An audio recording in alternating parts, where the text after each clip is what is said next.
We don't lose fat by running or by walking that much.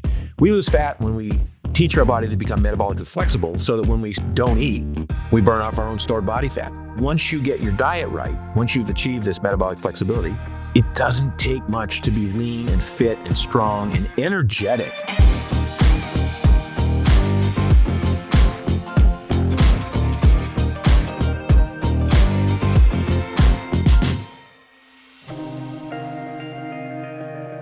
Mark, welcome to the Earn You Happy podcast. Thank you so much for coming on. Great to be here, Lori. Good to see you again after too many years, I think. So good to see you. I think the last time I saw you was in the gym at Equinox in Santa Monica. That's right. And Chris and I had gotten the opportunity to go to dinner with you and your lovely wife, which was so much fun. We got to go to Soho House in Malibu, which was beautiful, and just be able to chat with you there. But then saying goodbye to you in the Santa Monica gym because you said you were moving to Miami. So you were so excited about it. And I love hearing that you are, Mark and I had a tiny little catch up right before this, that you're thriving in Miami. Yeah, I mean, look, it's I'm an outdoors kind of person. I like, we're going to talk about this in the show, but I like walking a lot. So I love the sun on my face. I like warm air. I love warm water. The water here is 20 degrees warmer than it is in California. The beaches are nicer. Sorry. You got great restaurants. I've picked up a whole new sport, fat tire biking on the sand, which is incredible workout and a lot of, I guess, fun in quotes, but great way to work out, but a great way to be outside and breathing in that fresh salt air and everything. So I'm a huge fan of Miami Beach. So when you transitioned, for so many people, you went from coast to coast. That's a really big deal. How long were you in California? Well, I went from coast to coast once before. I grew up in New England. So I went to school in New England. I went to college in Western Massachusetts. And then one day I just said, this is not working. This cold weather is not working. So I drew a diagonal line across the country and moved to California. So I moved to California in 78. And then I spent 30 years in Malibu. And that's where we raised our kids. And that's where I sort of settled in. And, I grew several of my businesses working out of my house in Malibu. So I have an affinity for that area.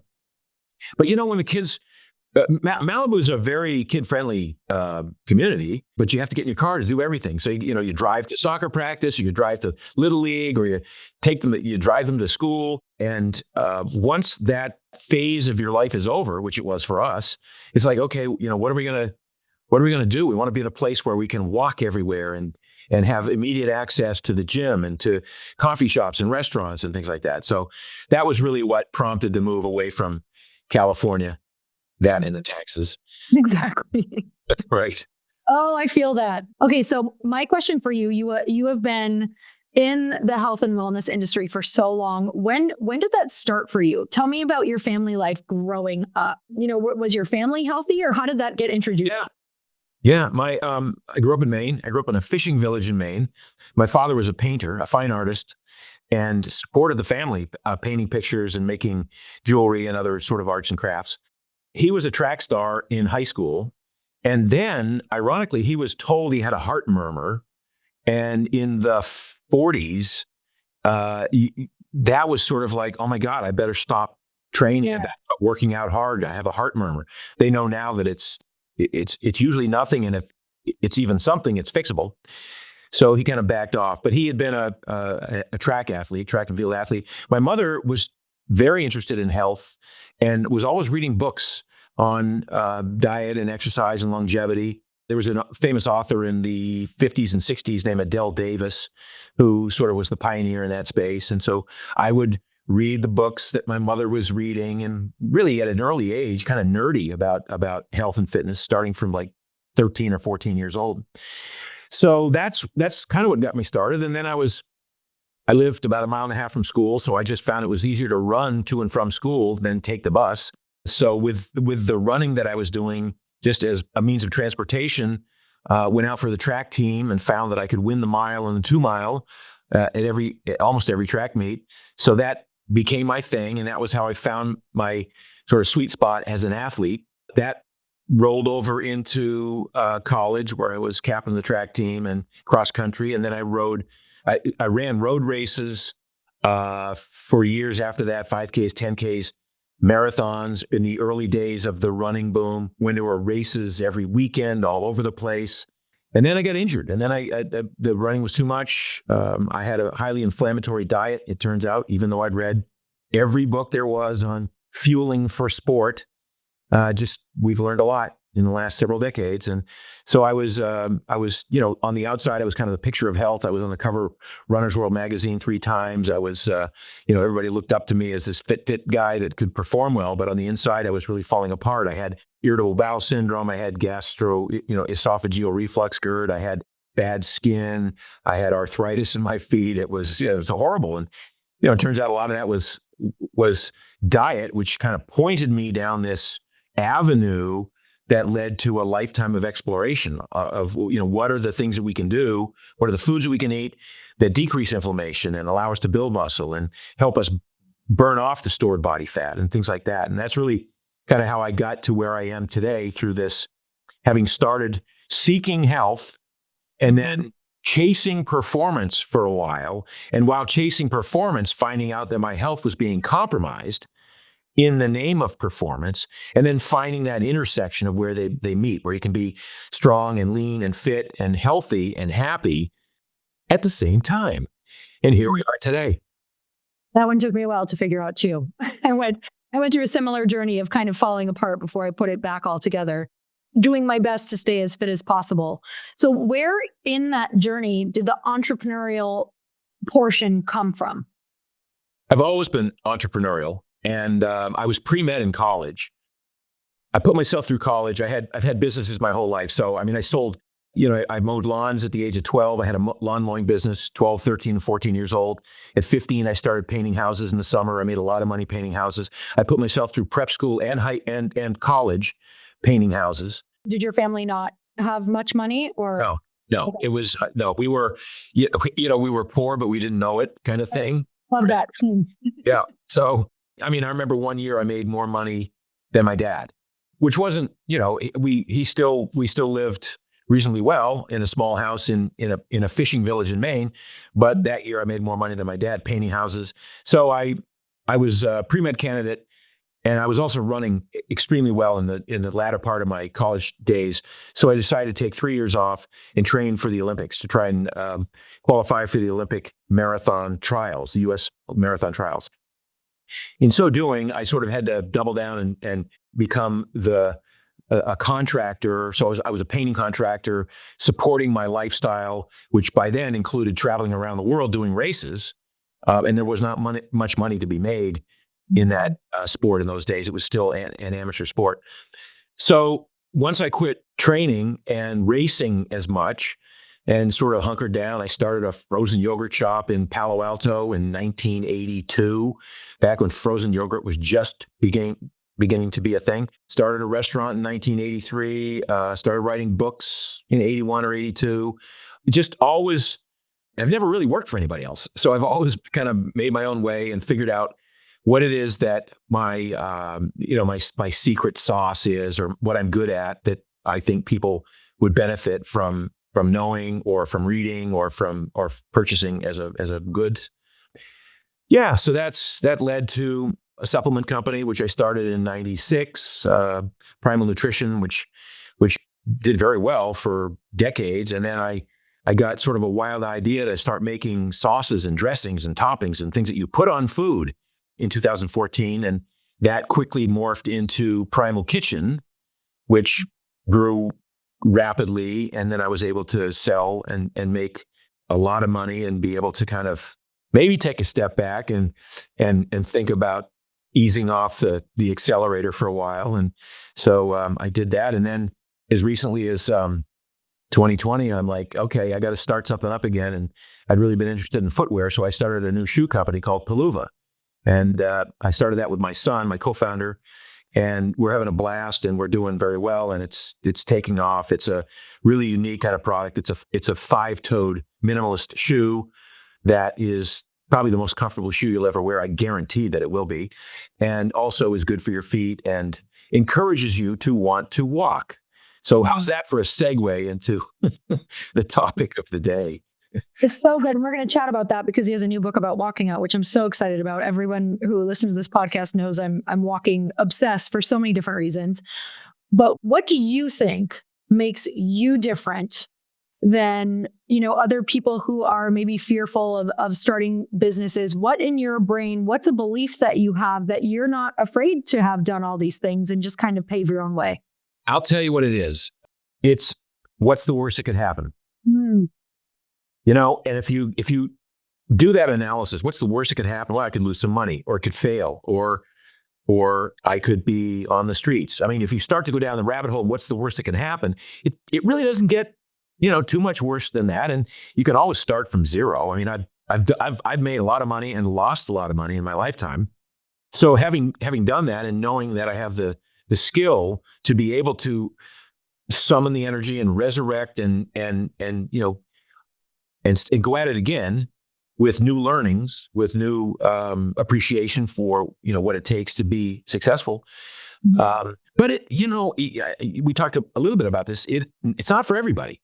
It is a roller coaster being an entrepreneur, and it's almost like being bipolar, or like the highs are amazing, and the lows are pretty devastating sometimes. I mean, I tell stories about Primal Kitchen where there were weeks at a time where we thought the business was over. It was done. It was gone. We'd broken it. We'd either run out of money, or we'd had a bad, we couldn't make the mayonnaise that we thought we were going to be able to make. And the whole business was predicated on being able to make this mayonnaise. And, everybody's got these stories, right? Every entrepreneur has these stories. That's why entrepreneurial books are so thick. It's mostly about the mistakes and about the failures and about the learnings and about all of that. But I come back to this notion that what's the worst that could happen, right? And if I don't do this, I will beat myself up mentally for the rest of my life for not having given it, a good shot. I mean, I did a TV show. I self-produced a health show, a health talk show called Responsible Health. I shot 51 half-hour episodes of it, and it aired on Travel Channel in 2005. And I was at the end of my rope. I'd had a bad series of events with growing my vitamin company up to a certain number, and then that business model stopped working, and I had to kind of regroup and figure out what I was going to do. And I invested like $1.5 million in this show, and it failed miserably. And from that, I was able to pivot and start Mark's Daily Apple, which was a big success story for me. And had I not failed in this attempt at doing a TV show, I probably would not have had the motivation to start the blog, which became one of the top health blogs in the world at the time. And almost more importantly, if I hadn't done that show, I would have kicked myself for the rest of my life for not having tried, because I was good at creating content. I had been, sort of an actor, TV personality, broadcaster type for a while. And so all of those things felt like it was the right thing to do. It just didn't work, right? I was buying time on Travel Channel. I was paying to produce these shows, and then I was the sponsor. It was what they call self-liquidating. It was like a health talk show, but it was an infomercial in it for selling vitamins and my supplements. So anyway, lots of failures along the way, and lots of sleepless nights. But God, it's worth it. When you hit a home run or even a double, it changes everything in your life. When you stick to something and it succeeds, and you come through and you go, wow, I did that. And as a result of the success of that, my family won't have to worry for the rest of my life. Mm-hmm. Tell me the formula that you came up with. I'm sure it changed multiple times through the years around supporting yourself through like those big stress failure moments, because they happen frequently as you're evolving. How did you support your health? Were you walking at that time? Were you already a walker? Like, tell me about what that journey looked like. So are you that person who follows every travel page on Instagram, Pinterest, and you're the one who's always planning the girls' trips, the family trips, the friends' trips, and you love it down to every single detail? Imagine if your love of planning vacations could actually become a source of income. With Fora, you get the training, tools, and insider access to turn your passion into real earnings as a travel advisor. So you can build a thriving business on your terms, all alongside your job, family responsibilities, and other passions. Fora is a modern travel agency built for people who love to plan travel and help others travel as well. Their tech platform, training, and community give you everything you need to turn a passion for travel planning into a flexible, meaningful stream of income. Every hotel, cruise, or activity you book as a Fora advisor earns you money in the form of a commission or a percentage of the booking cost. Getting started can be easy as booking trips for people you already know. Now that's time to finally turn your passion for travel into a fulfilling business with Fora. Become a Fora advisor today at foratravel.com/happy. That's FORA travel.com/happy. And make sure you tell them we sent you. foratravel.com/happy. Have you ever left a meeting thinking, oh my gosh, that was so productive? And then 10 minutes later, you're pinging someone like, wait, what am I supposed to do? Or worse, you've been heads down the entire meeting, furiously typing notes instead of actually listening. And now your camera's off and your brain is fried. Meetings are a mess. And you guys, Granola fixes that. Granola is an AI-powered notepad built for the way real people actually meet. And here's how it works. You take rough notes like you normally would, and in the background, Granola securely transcribes the meeting. Then it turns everything into clean, structured, actually useful notes when the meeting ends. And the best part is that Granola works through your device's audio, which means it integrates seamlessly into the video conferencing tools you already use. So there's no setup and there's no awkward bots. It's just your normal meeting with superpowers. You get to actually listen instead of frantically typing every single word and still walk away knowing exactly what was decided, who's doing what, and what comes next. So no balls are dropped. You guys, I love this because so many times I get off of a ton of meetings all day long and I feel like I didn't do anything because I don't even know what to do next. And I feel so overwhelmed, like I wasted the whole day not really being clear on anything. It saved so much time. I can just look back, know exactly what my tasks are, and it helps me feel so good about my day. So if meetings are eating up your day, Granola is a no-brainer. You can try it totally free for 3 months. Just head to granola.ai/earn. That's granola.ai/earn to get your time back. Get 3 months free at granola.ai/earn. You know, I was always working out, and I've always been a fit guy, and I've always felt that fitness is still my number one job. I have to be fit for myself. I have to be fit for my family, fit and healthy for my family. While I was building businesses, I had children who, wanted my time, and I was willing to give it. So I wasn't doing 90-hour weeks. Even when I was in the throes of like stuff wasn't working, there's a point at which it does you no good to just ruminate and worry. And either you fix it right now, or you wait until it's time to fix it and you know how to fix it.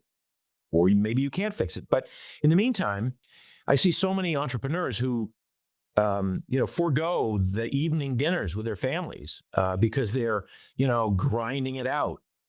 They're trying to create some internal value for the amount of time that they're spending on something that may or may not be worth that time. And it may be better spent with friends or family or children or whatever, if you have a social circle.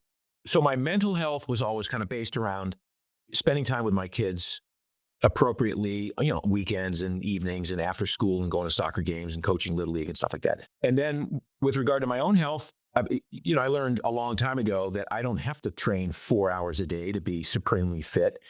The irony here is I spent a lifetime doing that, and I didn't get much fitter than I am right now with 45 minutes a day, but well-crafted, well-strategized workouts, a lot of which is walking, two weightlifting workouts a week. That's it. Full stop, bang, zoom. One sprint workout a week, And then I play. I ride a fat bike on the beach. I stand up paddle with dolphins and turtles and manatees and whatever. And I play ultimate frisbee with my friends. And so I guess that counts as exercise, but it's still, it's incorporating all the stuff I do in the gym in a way that is useful because I'm having fun. I'm playing, and I'm calling in on all my strength, my endurance, my aerobic capacity, my VO2 max, my agility, my power, all of these things I get to put together in some playful manner once in a while. Okay, I think that is one of the most important things that we could ever hear, is that it's not serving you just ruminating in, like, it can sometimes feel like you need to be doing it for even like appearances. If you have investors or you have, clients or whatever, that looks like this appearance of like almost struggling or suffering to make something work that may not necessarily be working. But at the same time, it's making me really think about, especially because you wrote this book all about walking and you're so into health and fitness, how much of that, and I'm sure you've done a ton of research around it, but how much do you think it actually has helped you with the creativity, coming up with ideas, connecting with higher level people and getting answers? Like, how much has that actually helped business to play, to walk, to do those things? Oh yeah, 100%. I mean, 85, 95% of my great ideas come while I'm walking or while I'm on a stand-up paddleboard. And when I paddle, I typically paddle alone because I love the quiet time, and I love the sort of the metronomic, paddle stroke. So a lot of my great ideas, marketing campaigns, you name it, have come from those moments when I'm not busting my ass running, 6-minute miles, but when I'm just, going, breathing through the nose, doing all of the other sort of meditative-like activities and actions that accompany a low-level aerobic procedure like walking or easy cycling or stand-up paddling or something like that. And people, because this book really takes a couple of shots at the running boom of the last 50 years as having been inappropriate for most people. Like I would say the only people who should be running are runners. And by that, I mean self-selected as ectomorphs, skinny types who have long legs, lung capacity, a high pain tolerance. Yeah, okay, if you guys want to run, that's great. But everybody else should probably be walking a lot, lifting weights, sprinting once in a while. And by sprinting, I mean doing some high heart rate activity. It doesn't have to be running, sprinting. And that will generate a strong, lean, healthy body that enhances not just muscle mass, but VO2 max, your immune system, bone density. I mean, all these things that can be achieved with a well thought out strategy that you don't achieve if you just run. And running, because it looks so valuable, because you're sweating and struggling and suffering, and it's so tiring. And most people run at a heart rate that's inappropriate for their goals. So they're running at a heart rate that's too high to be burning fat preferentially. And so they burn a lot of glycogen, and they deplete their glycogen in their muscles, which makes them hungry after a run. Or they're not running fast enough that they're improving their performance. They're not increasing their ability to race fast or generate a higher VO2 max or aerobic threshold or any of those things. So they run in this no man's land. Now, where I'm going with this is so many people come back, they push back and they say, well, Mark, I love to run. It's when I do my best thinking. And, I did a lot of my best thinking when I was a runner too. The irony is I do better thinking when I'm a walker because it's the same concept, except now I'm not out of breath and creating all of these stress hormones. Walking is anabolic. Walking is building. Running is always catabolic. Running tears muscle tissue down. Now, you could say, well, if I run every day and I'm not, I don't lift weights because I don't have time to lift weights, that's why I'm thin. Well, no, that's catabolic. Running is catabolic. I ran 100 miles a week for 7 years when I was a great runner. I weighed 141 pounds at 5'10". And by the way, I weighed 10 pounds more than I should have to be in the elite class that I was racing because I lifted weights. So I should have weighed 132 or 135. I lifted weights to try and maintain some upper body. So I weighed 141 or 142, but I couldn't keep it on. I weigh 172 now. I weigh 30 pounds more than I did when I was a runner. And I'm the same body fat. I just have 20 pounds more muscle because I'm not tearing it up, cannibalizing it, running every single day because it does no good. I'm walking a lot, and that's what burns fat and keeps them. Much of this is just about the mobility, just about moving your body through different ranges and planes of motion throughout the day. It's not even about burning calories. It's about doing the work that the human genetic recipe expects of us, which is to move around a lot throughout the day. So back to the thinking and the ideation, walking is such a great way to plan a PowerPoint, to craft a letter to somebody, this afternoon, I spent 45 minutes on a call, just walking and talking on a call. So it's always very productive for me to do that, which you can't do. You can't take a call while you're running.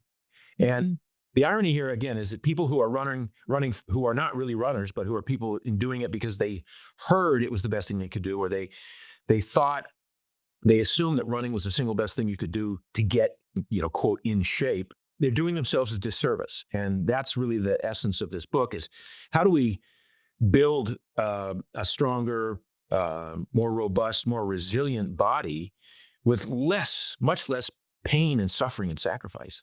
Oh man, I wish I could have heard this like 10 years ago. I ran for a really long time, and when I started running, I was like, I'm not a runner. And I can tell you, I don't have the body type that should be a runner. Like I put on muscle right away. Like I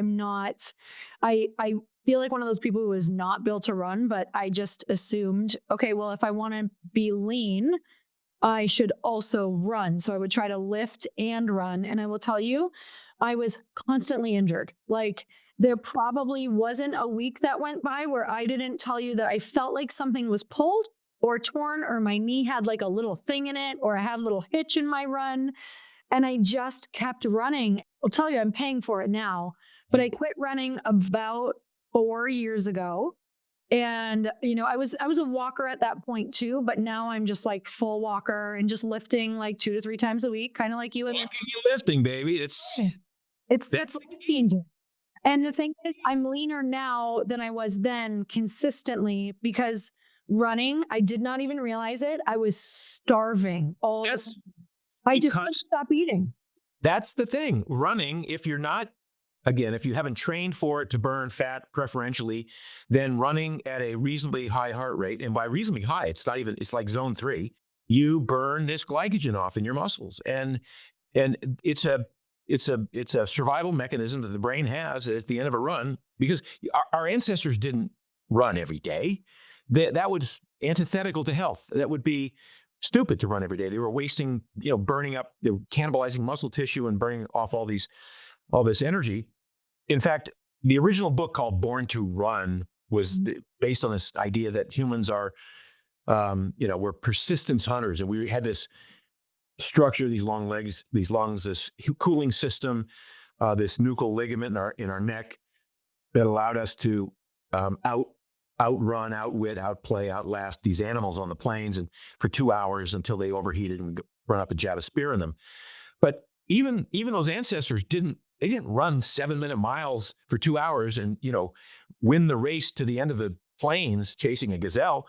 This was crouching and hiding and jogging and strategizing and then jabbing a spear in. So they were persistence hunters, not because they were born to run. They were born to be able to run because they walked a lot and they lifted heavy things. They lifted stones and logs, and they built shelters, and they carried babies, and they lugged carcasses back to camp, and they climbed trees because they walked a lot. They lifted these heavy things, and they sprinted once in a while away from danger. That allowed them to be able to run once in a while to catch a beast. So now we sort of superimpose this on today, and we go, well, doesn't it make sense that we should run every day? No, there's no, until the running boom came along in the 70s, the only people who ran were runners who were self-selected because they were skinny and they were good at it. And it wasn't until these thick cushioned running shoes came along that were actually invented for the great runners to be able to put in more miles without hurting the bottoms of their feet. But the thick cushioned running shoes and then And then this mythology about the marathon and how, what a great life, what a bucket list item that would be to finish a marathon and not die like the original guy is supposed to have died running the marathon. And the next thing you know, we have this cult, we have this running boom that everybody assumes is doing themselves a favor, when in fact it's quite the opposite. Runners get injured at a rate of 50% a year. So 50% of all runners get injured every year. And like you, they're like, it must be something wrong with me because, why am I getting injured all the time? Well, you're getting injured all the time because you're not a runner. I'm sorry. It's you are great at building muscle and putting on muscle in the gym and walking, which is anabolic. And you will literally, the irony and the sad part about going back and having a conversation with you from 10 years ago is to tell yourself from 10 years ago, Lori, I hate to say this to you, but you're working too hard. You put too much struggle and suffer and effort into this.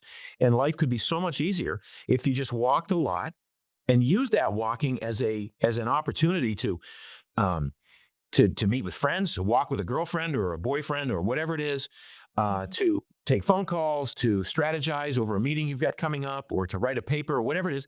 Walk a lot. And then all you have to do is find 3 times a week where you go to the gym. It's so easy. And clearly you have to get the diet dialed in, right? I mean, that's one of the things that we've talked about. That's been my specialty for the longest time.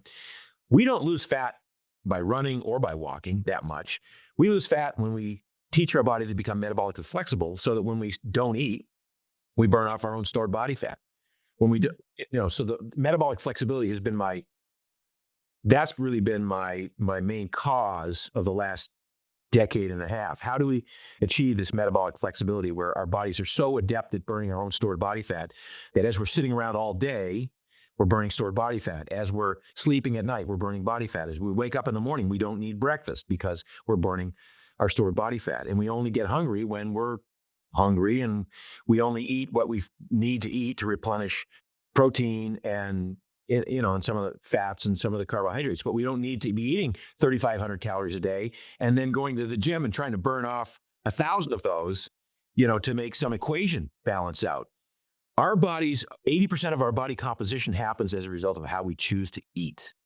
So you can't exercise away a bad diet. You have to get your diet right. But once you get your diet right, once you've achieved this metabolic flexibility, it doesn't take much to be lean and fit and strong and energetic. I mean, one of the things that happens with people who work out so much is they're always beat up. They're always burned out. Or they're always, when I was one of the top athletes in the world, I got sick, colds and flu 5 or 6 times a year.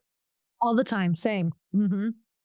Yeah. What do you think is the ideal kind of walking for people who are like, okay, if I'm going to try this, let's say we're talking to a runner right now who runs 6 miles 2 to 4 times a week, and they're pretty addicted to running. Like, what would you say is a good transition for them, and what do they expect in the transition? Does it take a while for that appetite to start like not being so intense? Does it take a while to start really seeing like that taper off of where they were at with running? Yeah, I mean, the irony here is that most people who run in the manner that you just described, who are running at a heart rate that's too high to be burning fat efficiently, would be better off walking briskly at a heart rate. And the heart rate we use is 180 minus your age. It's sort of a plus or minus 5 beats, depending on a few other factors, but 180 minus your age. And most people would say, well, Mark, geez, that heart rate's that's so low, I can only walk. If I start jogging, my heart rate gets above that. Mm-hmm. And I'm like, okay, that means you suck at burning fat. You're good at burning sugar. And the fact that you tell me that you can run for 45 minutes at 155 or 165 beats a minute, fine, but that's what I'm talking about. You're beating yourself up. You're not burning fat. You're burning mostly glycogen. You're creating stress hormones, cortisol, which is going to, over years or months or years, increase your belly fat. Ironically, because cortisol is it helps promote visceral fat. It suppresses the immune system, and you're going to negate some of the work you do in the gym, because when you lift weights, you don't want to be secreting cortisol. Cortisol is a catabolic hormone. It tears muscle tissue down. So if you say you want to be, beach fit and you want a beach body and you want to look, have nice muscles and still be, fit, but be lean and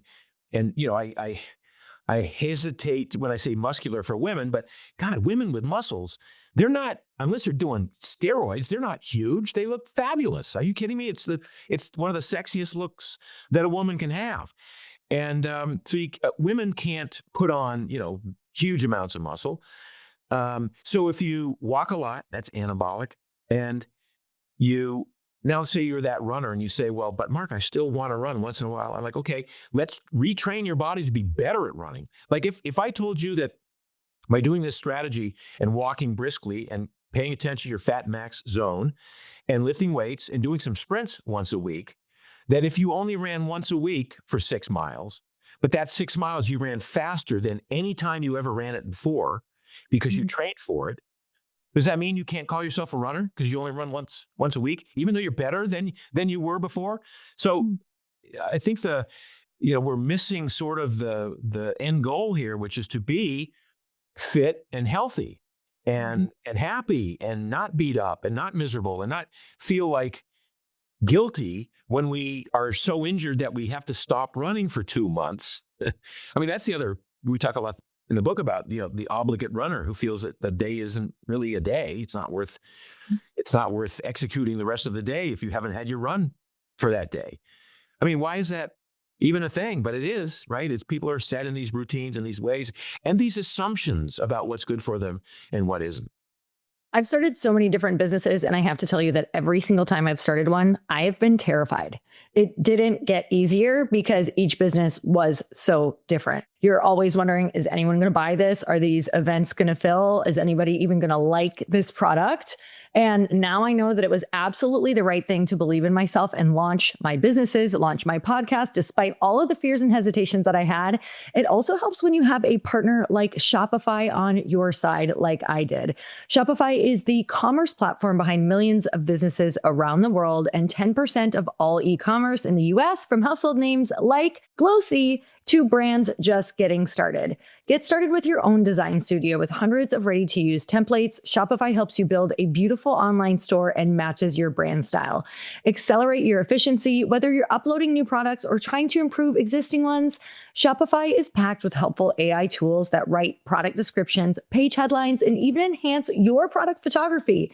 It's time to turn those what ifs into with Shopify today. Sign up for your $1 per month trial at shopify.com/happy. Go to shopify.com/happy. That's shopify.com/happy.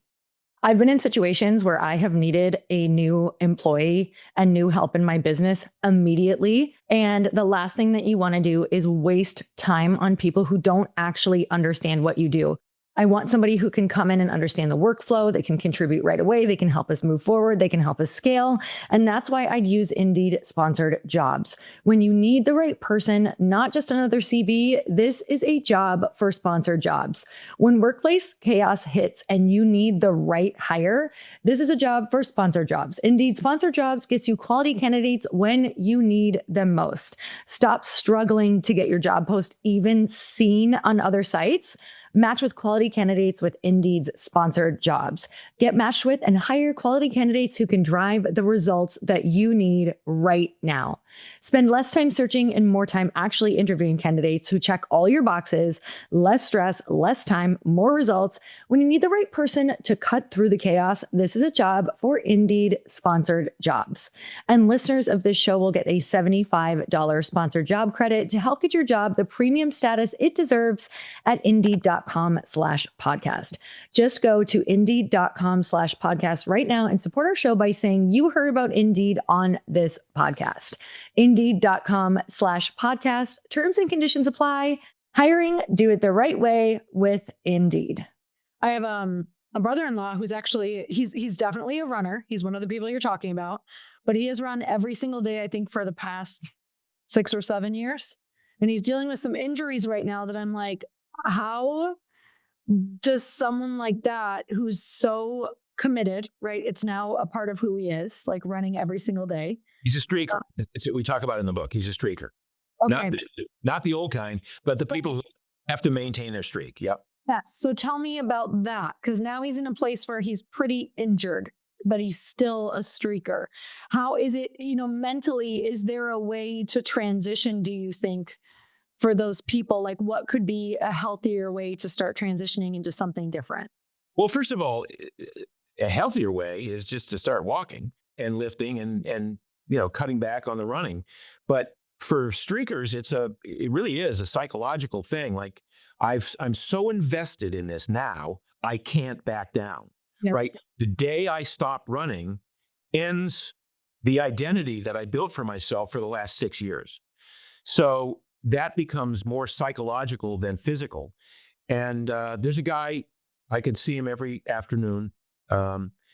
He's a very nice guy. They call him the Raven. He's run 8 miles a day on the beaches of Miami for 42 years. Oh my, every day. Every day. And it is painful to watch. I can't watch him. He is scrunched over, hunched over sideways, walking with a limp, not running, but he has to maintain the streak. And there's, it's a point at which I can't argue with if that's how he identifies and that's what he wants to do. And, I'm not here to tell him that's a bad thing. But if you say you want to be healthy and you're doing this for health and for other, for reasons other than winning races, which, most runners are never going to do, let's take a step back. Let's look at the psychology of this and let's examine, you say you want this end goal and you started out with an idea of how to get there, which for you meant hard work, every single day, routine, strict following of guidelines. Even though it was not a well thought plan, that's what you think is going to get you there. And then at some point you get injured, you get burned out, you get dissatisfied, the number of people, for instance, who engage in a running program to lose weight, it's a huge problem. And because people don't lose weight on a running program, especially not, non-runners, the number of people who line up at the LA Marathon or the New York Marathon and they're 10 or 15 or 40 pounds overweight and they signed up and they paid their $300 to get in the race to engage in a training program that would allow them to finish a marathon. And again, it's an admirable life goal. But as a means of losing weight, it's horrible and it doesn't work. And it's very rare that you see somebody who, lost 50 pounds running unless they completely changed their diet and became, ketogenic and really watched every aspect of what they were doing in addition to being able to overcome hunger after every run. And some people can do that. But again, there's a point to enjoying your life as well, right? If all this is about some masochistic pursuit of an ephemeral goal that's never going to get here, meanwhile, you're bypassing hedonistic pleasure, enjoyable moments right now because you're focused on this end goal. I don't know. It's just, I think it bears reflection. Yeah, I think part of my personal addiction was like, it worked for me for a while where I was like, whoa, like I kind of feel like I lost some weight right away. And that, I think probably even a lot of it was like water weight after running miles for 90 minutes in, some heat. And I think there's a part of your brain that's like, well, that was also good for me. And, I've got great ideas during it. And all of a sudden you can create this like addiction cycle. And it's funny how much dopamine you can get from when you first start to think that something works, that you can get so addicted to thinking that has to work again. And you keep going back to it and back to it and back to it. And I think it also, for me, I think the pain of running started to be way more and I wasn't getting the payoff. So I had to do what you said. And I really had to like rethink, what am I doing with my life? What is this actually causing? And can I get like these hits that I was getting that I thought were so valuable with running in different ways, and come to find out I could get it through walking. I got it through cycling. I was able to kind of find, for me, it was a little bit about what you talked about on your paddleboard. Like there's something about a repetitive pattern for my brain that it just really works for me. So cycle with a little bit higher intensity, walking at a little bit faster pace. Like there's a repetitive motion in that just kind of clears other thoughts and lets ideas come in. For you with this book, because I feel like, in order to write an entire book about walking, you had to do so much research and just really learn about how people really function and runners and walkers and the mindset behind all of it. What were like the top 2 most interesting things that you learned? Well, that's a good question, because there are a lot of interesting things I learned. So this book started out being an anti-aging book. And so much of what I was focusing on in the anti-aging protocol was walking. I'm like, okay, this should be a walking book. And it has to start by dismantling the marketing hype of the last 50 years that has surrounded the running boom. The running boom never should have existed. It was just sort of a perfect storm of misapplied anthropology. Again, these persistence hunters. An analysis by Dr. Ken Cooper in 1968, looking at cardiovascular health and realizing that people who did high heart rate exercise tended to live longer than people who didn't. So the term aerobics was coined, and that's what kind of got people on this notion that running was not only a good thing, but the more you ran, the better it was for you. It turned out that was not true, and he actually recanted that years later. And then Jim Fixx writes a book on running because he uses running to get rid of his smoking addiction, and other people were writing about their substance abuse addictions and how running was a better way to do that. And it's kind of skyrocketed, snowballed into this thing where Bill Bowerman, who was the coach of the Oregon Track Club, and Phil Knight, who was starting Nike, decided to create these thick cushioned running shoes that their elite runners could put more miles in.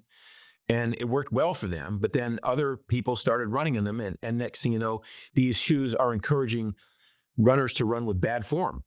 They're literally, in the last several decades, the shoes have gotten thicker and thicker and thicker. And there's no decrease in running injuries because the shoe doesn't do what it's supposed to do. It's the foot that's supposed to absorb the shock when you run, not the shoe.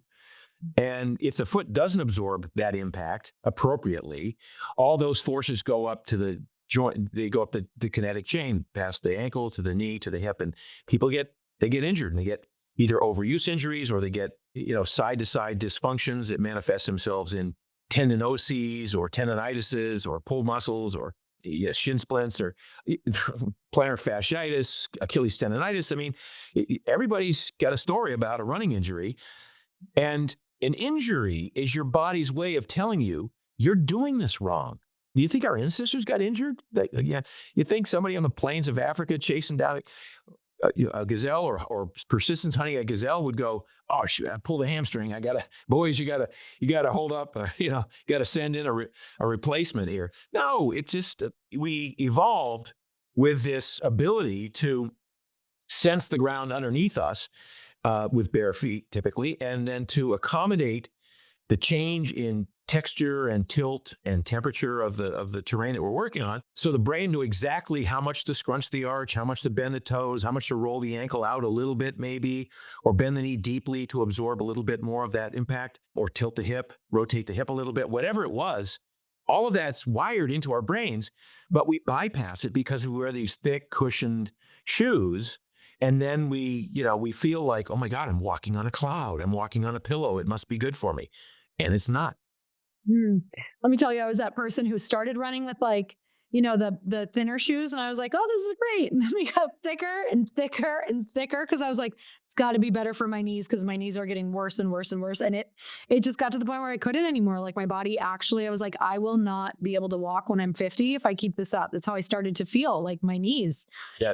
So I'm so grateful that now I'm a walker and just learning all the things. So tell me about what shoes do too. Like, why did you create this shoe? What does it do? Yeah. So do you have some? Do you have? Okay, we got to get you some. But no, this shoe was designed for walking. And we have, 6 different styles, men's and women's, colors all over the place. It's a lifestyle shoe now, but it's called Peluva. It's a 5-toe shoe. They look really good. I didn't even get ready for the show here. I mean, I just took these off. That's one I just walked in just now. Good. And this is a trail shoe, so it's got a tread on the bottom of it, but it's still only 1 centimeter thick from heel to the ground. So there's not a lot of cushion. There's no arch because you want your arch to work. We tell people don't run in these because, well, I tell people don't run anyway, but even if you don't run in these, walk in these and use these shoes to relax, realign, and strengthen your feet. So every step you take walking in these, you plant the heel, you roll off the big toe, just like you're supposed to. And that's because the big toe is splayed out a little bit away from the other toes. Most shoes will scrunch your big toe in and raise the heel up, which then shortens the calf muscle, which then puts strain on the Achilles or the plantar fascia area. So modern running shoes, even if you're walking in running shoes, they're not that great for you. And I would rather have people walk in a minimalist shoe. Minimalist is defined as wide enough that your toes can splay outwardly and do what they're supposed to do. Thin, so you can feel the ground underneath. You want to feel the cobblestones underneath your feet. You want to feel the sticks and stones that you walk on. It should feel good. Flat, so there's zero drop from the heel to the midpoint of the foot, and flexible, so you can rotate. These shoes are very, very scrunchy and because you want that ability to adapt to whatever surface you're walking on. Now, I walk in Miami a lot, and it's mostly on concrete and pavement here. But I built these shoes so that I can walk 10 miles without getting any sort of bone bruise or anything like that. The old shoes, the old 5-toed shoes, the Vibram 5 Fingers, which I was a huge fan of, I couldn't walk 2 miles without getting a metatarsal bone bruise in those. So that was the first thing that we corrected. I got a desert boot. This is a great shoe for a dress-up shoe for men and women. We've got this is the latest. This is the sport mesh. This is a gym shoe. The company's called Peluva. That's a gym shoe. That looks awesome. I probably got 15 women in my gym wearing these shoes now, and they will tell me that when they're doing like lunges on those leg days, they feel grounded and they feel, because their toes are splaying outward, their knees aren't getting wonky from that thick running shoe that they're trying to balance on while they're doing their dumbbell lunges, right? So these shoes are made for walking.